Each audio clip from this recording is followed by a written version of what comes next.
याचं तोंडानेच ऐका केला काय काय आजार होता आणि आता काय रिझल्ट आले याचे. होय मग एका नाही पहिले पाय दुखत होते, डोसकं दुखत होतं, हातापायी चक्कर येत होती. आता ती जी औषध प्याली तसं काही नाही. आणि आता शेताला चालली, शेतात काम करायला दिवसभर रानात चालली. पहिले जात होते का नाही तुमच्या शेताला? पहिलं नाही, बरं. पहिले पाय दुखू लागले त्याच्यानं मग आता राहिलं याच्यापासून गुण आला. बरोबर. आता मला ही कवर बी घ्यायची. बरं तुम्ही दवाखान्यात पहिले किती दिवसाला जायचे? पहिले जात होते 1.5 महिन्याला. बरं. सलाईन लावल्याशिवाय कामच नव्हतं. बरं. आता सलाईन काय लावायचं काम पडेल का औषध घेतलं आता तसं? सलाईन आता ही बाटली घेतली तसं हां. कतही सलाईन नाही. बरं बरं बरं.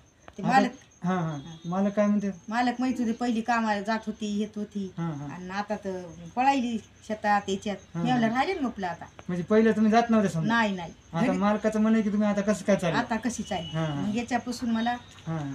फरक पडला. बरं, असं झालं. बरं गल्लीतले काय म्हणते आता तुमच्या सोबतीने काही? सोबतीने म्हणते आता आजवर होत होती घरी हां. आणि आता तर दिसू देईना, पळायची कामच करायली, बरं. जावं लागली मला. म्हणजे समजा तुम्हाला आता बरं वाटेल. बरं वाटायचं. बरं दुसऱ्याला काय सांगता सल्ला हे औषध घ्या म्हणताना का नाही? नाही आता ज्याच्या भाव नाही ते घेईन औषध ज्याला राहिलं ती.